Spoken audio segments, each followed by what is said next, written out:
waxaan maanta u ambabaxayaa wadanka istaga Imaaraadka Carabta oo aan u aadi doono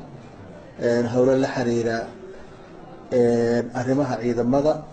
ciidanka badda oo muddo 10 sano ah ay laga taageerayso dowladda istaga Imaaraadka Carabta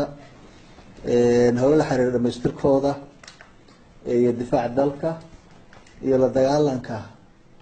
argagixisada al-shabaab iyo ISIS iyo arrimo la xiriira horumarinta kaabayaasha dhaqaalaha oo hore dalka uga socday iyadana dardargelintooda arrimahaas horumarinta dhaqaalaha iyo horumarinta kaabayaasha dhaqaalaha iyo arrimaha bulshada laftigooda oo aan rabno hawlo badan sidoo kale in laga qabto dalka dhanka waxbarashada iyo caafimaadka iyo biyaha arrimahaas oo dhan ayaa weeya sababta hadda aan socdaalkayga aanu qaadan doono muddo 4 beri ah waxaan rajeyn doonaa inaanu la kulano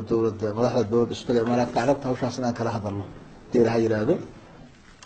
ugu dambeyn waxaan rabaa hadal iyo halkaan inaan ka jeediyo ku saabsan xariga boqor Buurmadow oo lagu xiray Somaliland waxay la tahay aniga runtii isimadu in ay yihiin inay mudan yihiin karaamo iyo sharaf inay mudan yihiin in la dhowro sharaftooda iyo cirdigooda inaysan sax ahayn in nin ismuhu meel tagay dalkiisa kamid ah maxaad u tagtay ismadu annaga dhankayaga xuduud mara meesha doonaan bay tegi karaan meesha doonaan bayna nabadeynta dalka iyo isugu dhawaanshaha bulshada ay u aadi karaan marka ma garan karo sababta uu ku mutaystay boqor Buurmadow xarigaas oo aan ahayn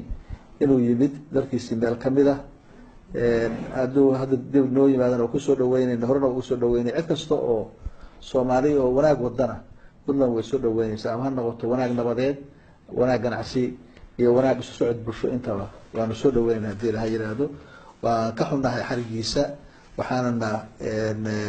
rajaynaynaa in xorriyadiisa dib loo siiyo ninka odayga ah